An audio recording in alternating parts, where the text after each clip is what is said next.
Call বসানোর জন্য pipe boring করার সময় হঠাৎই শনিবার গ্যাস বেরোতে শুরু করে। সেই গ্যাসে দেশলাইয়ের আগুন দিলে দাউ দাউ করে জ্বলে উঠছে আগুন।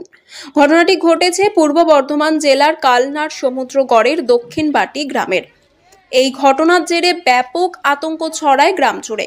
ঘটনাস্থলে নাদনঘাট থানার পুলিশ হাজির হয়। খবর দেওয়া হয় দমকল বাহিনীদের। দুটি দমকলের ইঞ্জিন ঘটনাস্থলে আসে যাতে কোনো দুর্ঘটনা না ঘটে তার জন্য গোটা এলাকাকে ঘিরে রাখা হয়েছে।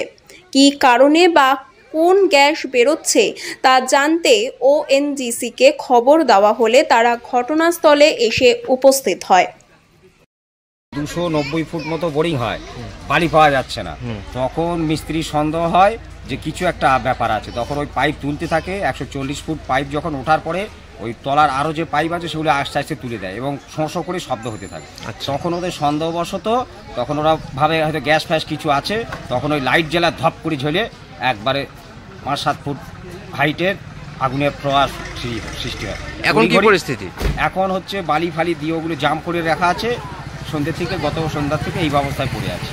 নাদনঘাট থানা কি এসছে? নাদনঘাট থানা কালকে এসেছিল। কালকে ফায়ার ব্রিগেডের 2টো গাড়ি এসেছিল। আজকেও সকালে ফায়ার ব্রিগেড এসছে, পুলিশ এসছে এবং প্রশাসনের উদ্যোতর সমস্ত জায়গায় জানানো হয়েছে। আপনার নাম? আমার নাম কুদ্দুস আলী শেখ। এখানেই বাড়ি? এখানেই বাড়ি। এটা কি জন্য ওই পাম্পটা হচ্ছিল? পাম্পটাই জল সরবরাহ গ্রামীণের এলাকায় যে পরিশুদ্ধ পানীয় জলের ব্যবস্থা করা, স্বপনদার সহযোগিতা এটা হচ্ছিল। এখন বন্ধ, তাই তো? বন্ধ।